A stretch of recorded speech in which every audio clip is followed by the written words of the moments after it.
Muy buenos días a todos. Mi nombre es Elio Franz Cordero Ortega y hoy comenzamos con nuestra rutina matutina en este noticiario producido por la Universidad Latina de América. El día de hoy, la temática irá dirigida a un movimiento social que se hizo muy famoso por allá de los 90 y que hoy en día sigue haciéndose sonar con sus acciones. Me refiero al movimiento del Ejército Zapatista de Liberación Nacional, también conocido por sus siglas EZLN, del cual, con ayuda de mis compañeros Sebastián Soto Rosales, Moisés Alejandro Chiquito García, Eduardo Emiliano Carmona Frutos y Diego Chávez Contreras, mostraremos algunos aspectos de su historia, características, relación con el entorno y una pequeña reflexión, así como las consecuencias del movimiento y su impacto en la sociedad. Comenzamos. El surgimiento de comunidades independientes es consecuencia directa del neoliberalismo. Este modelo trajo consigo grandes cambios en muchos aspectos importantes del país, entre ellos la apertura de nuevas fronteras comerciales. Para que se diera esto, México firmó el Tratado de Libre Comercio de América del Norte, en el cual se regulan los flujos comerciales entre nuestro país, Estados Unidos y Canadá. El día que entró en vigor este tratado, el 1 de enero de 1994, surgió el levantamiento del Ejército Zapatista de Liberación Nacional, una organización político-militar que con la firma de este acuerdo, los miembros de su comunidad perderían muchos derechos sobre sus tierras. Esto provocaría en sus comunidades aún más pobreza de la que ya sufrían y la posibilidad de no tener ningún tipo de empleo. Por ello, ellos se unieron y se rebelaron contra el gobierno. Desde entonces el EZLN se ha configurado como un movimiento social, el cual busca mejorar las condiciones de vida y preservar las tradiciones de sus habitantes, por su propia cuenta y sin ayuda del gobierno. En un principio demandaron aspectos básicos para tener una vida digna, aunque su último objetivo consistió en la transformación de México en una república socialista. Como respuesta, el gobierno envió al ejército a sofocar la rebelión. Los combates entre ambas fuerzas duraron 11 días, y a partir del 12 de enero el gobierno y el EZLN iniciarían acercamientos con el fin de solucionar el conflicto por medio del diálogo. Entonces se establecieron las mesas de diálogo, las cuales se mantuvieron durante el sexenio de Salinas y continuaron con el de Zedillo. Sin embargo, los zapatistas rompieron el diálogo debido a las propuestas de reformas constitucionales del gobierno que no respetaban los acuerdos de dichas mesas. Zedillo respondió con una nueva ofensiva militar, emitiendo órdenes de hostigamiento contra las comunidades. La sociedad mexicana, en apoyo a los zapatistas, rechazó las acciones violentas y se manifestó inmediatamente a lo largo del territorio nacional en marchas y movilizaciones exigiendo paz. También a nivel internacional se generó una intensa presión que se consolidó en la formación de organizaciones de solidaridad en apoyo a los zapatistas, ocasionando que el gobierno diera marcha atrás a las agresiones. No obstante, a 27 años del levantamiento del EZLN, muchas de sus demandas no han sido resueltas. Sebastián Soto Rosales, Noticieros Bula. Ahora hablaremos en la siguiente nota informativa sobre dos instituciones creadas por el movimiento zapatista, las cuales son las Juntas del Buen Gobierno y los Caracoles. A finales de julio de 2003, el comunicado Chiapas, la 13ª Estela, publicado por el EZLN, anuncia la decisión de las comunidades zapatistas de dar muerte a los Aguascalientes y el nacimiento de las Juntas del Buen Gobierno y los Caracoles en sus territorios para, según sus palabras, llevar a la práctica sus ideas de gobierno autónomo y evitar seguir recibiendo limosnas o la imposición de proyectos externos por parte de la sociedad civil, nacional e internacional. En el comunicado citado se indicó que las nuevas instituciones zapatistas eran 5 y se ubicaban en todo su territorio, abarcando a sus distintos municipios autónomos rebeldes zapatistas, tales como Palenque, Amatán, Tuxtla Gutiérrez, Ocosingo, por mencionar algunos. Asimismo, según se explica en su comunicado, el objetivo de los Caracoles es mejorar las relaciones entre la sociedad civil y las comunidades indígenas. Esto porque pretenden erradicar conductas que los zapatistas han considerado como insulto, tales como los apoyos a las comunidades indígenas en forma de caridad o la imposición de proyectos. A su vez, las Juntas del Buen Gobierno fueron creadas, según los zapatistas, para cumplir 8 objetivos, de los cuales se puede distinguir la intención de impulsar el desarrollo de las comunidades indígenas zapatistas en 3 aspectos: económico, político y social. Eso sí, cuidando en todo momento su principio de mandar obedeciendo. En los procesos de las Juntas del Buen Gobierno y los Caracoles participan 3 actores identificados como parte del movimiento zapatista: el EZLN, las comunidades indígenas civiles zapatistas y la sociedad civil. Ahora, lo cierto es que comúnmente tiende a confundirse a las Juntas del Buen Gobierno con los Caracoles. Esto se explica porque las unifica el territorio, pues donde hay un caracol está la sede de una Junta del Buen Gobierno. Aún así, ambas instancias no son lo mismo. Primordialmente, la diferencia entre las Juntas del Buen Gobierno y los Caracoles radica en las funciones que cumplen. Dando cierre a esta pequeña nota informativa, se puede decir que ya tras varios años de creadas, las Juntas del Buen Gobierno y los Caracoles han producido grandes resultados, principalmente en 3 ámbitos: económico, político y social. Muchas gracias. Muy bien, ¿Qué ha sido de labor del movimiento zapatista en la actualidad?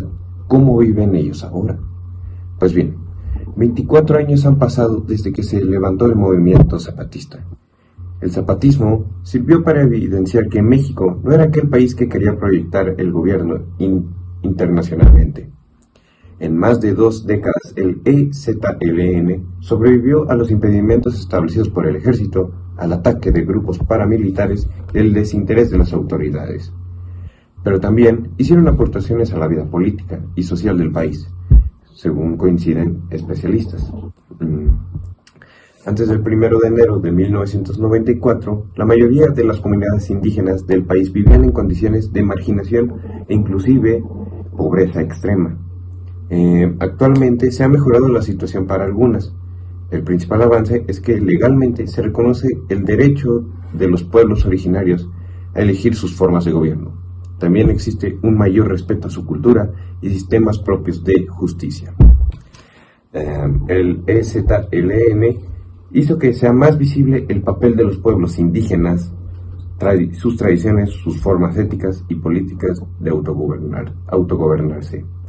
Y también reclamar que esos derechos sean reconocidos por el gobierno nacional.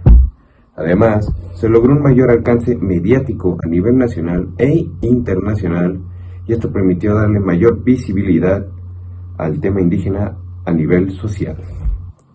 Actualmente se ubican en los lados norte y noreste y el centro del estado de Chiapas, dentro de los municipios de Ocosingo, Las Margaritas, Chilón, Palenque, Tila, entre otros. También actualmente cuenta con una población de 363.583 habitantes en los municipios que abarcan. Ellos no tienen ningún tipo de celebraciones, excepto una, y que es la única que tienen. Esa es la celebración del alzamiento del EZLN, que la celebran el 1 de enero. Eduardo Emiliano Carmona, Noticieros Bulma.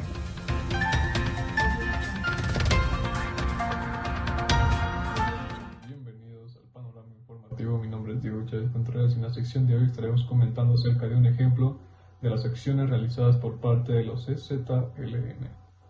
Y si bien, para concluir, un ejemplo de lo logrado gracias a este movimiento no se puede resumir en una sola acción, teniendo en cuenta que gracias a su lucha y a las batallas disputadas pensando únicamente en el bien común, la acción, a nuestro criterio, resulta ser la más sobresaliente, se centra en que su movimiento hizo más visible el papel de los pueblos indígenas y el cómo se autogobiernan, dándoles así el reconocimiento por parte del gobierno nacional a sus derechos, marcando así un antes y un después en la historia contemporánea de México, siendo este acto el que logró el alcance internacional mediático, dándoles así una mayor credibilidad al tema indígena a nivel social y una mayor credibilidad hacia un acto que no se podrá pasar por desapercibido. Y para continuar con la sección anterior, les proporcionaremos una reflexión del ejemplo ya antes mencionado.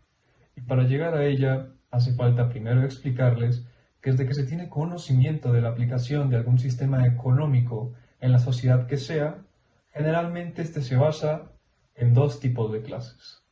La primera, que vendría siendo una clase empresarial, la cual vive a costa del servicio, el consumo y el trabajo de la segunda clase, que en este caso podría ser catalogada como una clase obrera, la cual, a pesar de todo su esfuerzo y trabajo físico, siempre tendrá un menor ingreso al que la clase empresarial tendrá por el simple hecho de cómo esté dividido.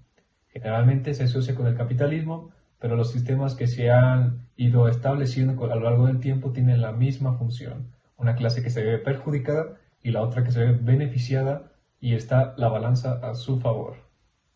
Y bien, esto nos lleva a nuestra primera pregunta. ¿Se nos es posible poder vivir en un lugar sin un sistema económico establecido y no seguir sus reglas para depender de él? Pues la respuesta era sí. Lamentablemente, para quienes responden que sí y efectivamente logran generar un cambio, solo terminan apartados de la sociedad y vistos como la plaga, lo que sobra. Y esto nos lleva a nuestra siguiente pregunta. El por qué se tuvo que luchar. ¿Por qué un movimiento armado? ¿Para qué fue necesario si al final ibas a olvidar la causa por la que estabas peleando? No tiene sentido. Esto, mis hermanos, compatriotas, Eso es lo que se le llama demencia. Y esto nos lleva a nuestra directa conclusión. Sabemos que cada causa tiene su efecto, pero si el propósito de la causa pierde sentido, el efecto no perdurará lo suficiente para generar un cambio. Lo escucharon primero de Diego Chávez.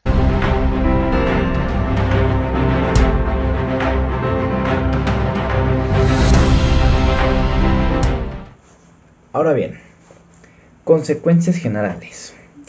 Es posible llegar a un resultado del proceso desde una perspectiva de los movimientos sociales. Para empezar, la noción de influencia como sustituto de resultados, consecuencias, impactos o cualquier otra denominación alternativa, es decir, lo que se busca es influir y así producir efectos en la forma en la que las decisiones se toman a las previamente establecidas. Por consiguiente, tenemos que la influencia proactiva como término es el éxito relativo de un movimiento social o alguna manifestación. Debido a esto, se considera una influencia proactiva siempre y cuando llame la atención de medios institucionales de política formal. Si no se introduce a la agenda del gobierno, por la razón por la que sea, esto limita su éxito y se toma como un movimiento no exitoso. El artículo 6 de la Constitución Política de los Estados Unidos Mexicanos nos dice: la manifestación de ideas no será objeto de ninguna inquisición judicial o administrativa, sino en el caso de que ataque la moral, vida privada o derechos de terceros, provoque algún delito o perturbe el orden público, el derecho será ejercido según los términos dispuestos por la ley. En pocas palabras nos dice que cualquier movimiento social o manifestación es legal siempre y cuando no daña a terceros o a ellos mismos, y si es así, simplemente se aplicará los términos previamente establecidos en la ley. Ahora, hablando específicamente del conflicto armado de Chiapas de 1994, el ZNL. Ha tenido múltiples consecuencias en cuanto se refiere a ley y a consecuencias a lo largo de toda su historia. Las personas que protestaban incluso tuvieron que recurrir a negociaciones directas para que se aplique la ley correctamente. Como resultado de esto, tenemos la nueva ley agraria. En esta se plantea una política distinta a la previa, ya que en esta anterior simplemente no se fundamentaba el esquema del reparto agrario, no había un fundamento legal que incorporara los esquemas sociales, ni siquiera cómo se organizaban ni cómo se distribuía. Ok, teniendo en cuenta estos hechos, podemos decir que el ZNL es una influencia proactiva, debido a que ha tenido un éxito parcial a lo largo de toda su historia. ¿Ha tenido cambios? Sí. Muy bien. Gracias.